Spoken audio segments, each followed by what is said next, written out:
Hi friends, വിജയം എളുപ്പമല്ല, പക്ഷേ തയ്യാറെടുപ്പുള്ളവർക്ക് അതൊന്നും ദൂരമല്ല. ഇന്നത്തെ PSC പൊതുവിജ്ഞാന ചോദ്യങ്ങളിലൂടെ നമുക്ക് മുന്നോട്ട് പോകാം. നാസയും ISROയും സംയുക്തമായി വിക്ഷേപിച്ച ഭൗമ നിരീക്ഷണ ഉപഗ്രഹം നിസാർ.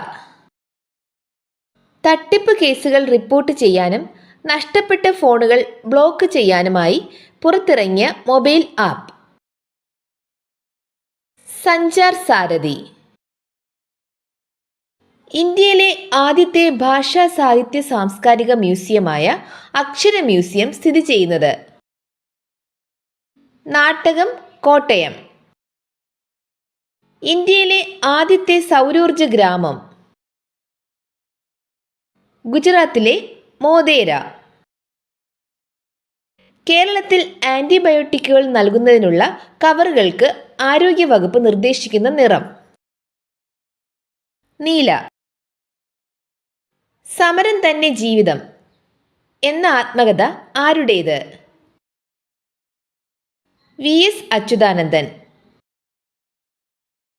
എവറസ്റ്റ് കൊടുമുടി കീഴടക്കിയ ആദ്യ മലയാളി വനിത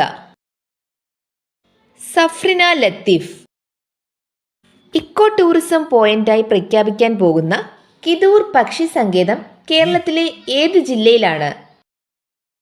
കാസർഗോഡ്. പരമ്പരാഗത നാടോടി നൃത്തമായ ഘുമർ ഏത് സംസ്ഥാനത്തെ നൃത്തമാണ്? രാജസ്ഥാൻ. പഹൽഗാം ഭീകരാക്രമണത്തിന് മറുപടിയായി പാകിസ്ഥാനിൽ ഇന്ത്യ നടത്തിയ ഓപ്പറേഷൻ സിന്ദൂർ. അന്താരാഷ്ട്ര ഭിന്നശേഷി ദിനം ഡിസംബർ 3.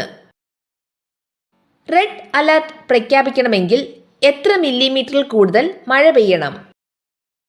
204.4 മില്ലിമീറ്റർ. 2025 മിസ് വേൾഡ് കിരീടം നേടിയത് ഒപ്പാൽ സുജാത. 1980 ജൂലൈ 18 ശ്രീഹരിക്കോട്ടയിൽ നിന്നും വിക്ഷേപിച്ച ഇന്ത്യയുടെ ആദ്യ ഉപഗ്രഹത്തിന്റെ പേര് രോഹിണി.